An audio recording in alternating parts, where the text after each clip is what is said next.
Ia kelihatan seperti daun rata dan hampir tidak bergerak. Kemudian, ia melakukan sesuatu yang membuat bulu roma meremang. Katak-katak kecil muncul dari belakang tubuhnya. Ini adalah pipa Suriname. Ia makhluk bumi namun kelihatan mirip makhluk asing. Seolah-olah datang dari paia Amazon. Bayangkan seekor ibu katak. Ia membawa puluhan telur. Telur-telur ini berada tepat di bawah kulit belakangnya. Di sana, dalam keheningan air, anak-anak katak berkembang sepenuhnya. Kemudian, setiap satunya menerobos keluar dari sarangnya. Mereka melompat keluar tanpa melalui tahap berudu. Beginilah cara pipa Suriname ini membiak. Suara di sini bukan jeritan. Ia adalah siri bunyi klik bawah air dari katak jantan. Bunyi itu terdengar jelas di sungai yang keruh. Ia memulakan ritual yang sering membuat tangan penonton menggigil. Dan selepas itu, ia menjadi lebih aneh lagi. Ia kelihatan seperti katak pipih sehingga 20 cm panjang dengan kepala segitiga, mata yang sangat kecil dan mulut besar tanpa lidah dan gigi. Badannya seperti daun kering yang gugur, kelabu coklat bertumpuk dengan kulit kasar dan kaki berselaput penuh. Pada jari kaki hadapannya terdapat sesungut berbentuk bintang yang digunakan untuk meraba dasar dan mangsa. Pipa jarang melompat atau naik ke darat. Ia merapat ke lumpur dan membeku menjadi bayangan rata. Apabila perlu bernafas, ia timbul, menjulurkan lubang hidung dan segera hilang semula dalam kegelapan air. Di kepala dan sisinya ada liang, titik sensitif yang membantunya merasakan dunia tanpa cahaya. Ciri utamanya ialah inkubator di belakangnya. Semasa musim mengawan, jantan melambung betina dalam air dan dengan gerakan tangkas menyebarkan telur yang disenyawakan di belakangnya. Kulit di sekeliling setiap telur membesar dan membentuk sel berasingan seperti sarang lebah.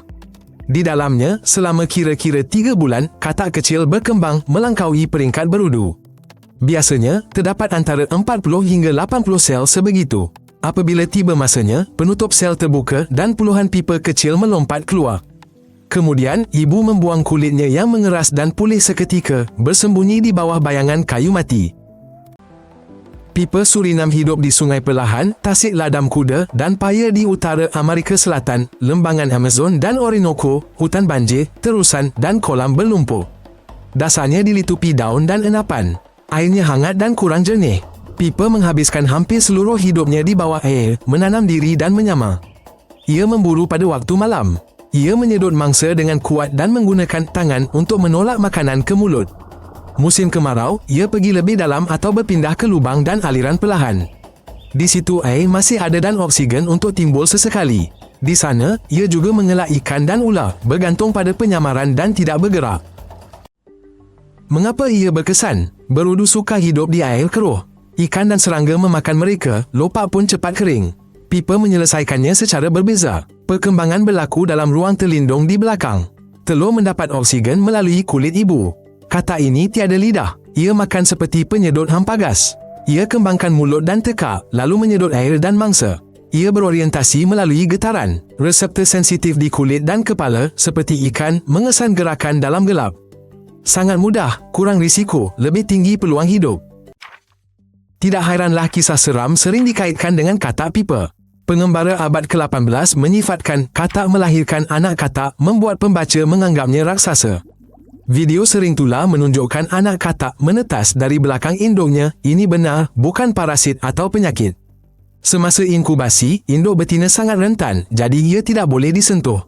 Sebarang gangguan berisiko jangkitan dan kematian telur. Katak ini dijelaskan oleh Linnaeus. Pembiakan uniknya disahkan naturalis di Suriname dan Guyana.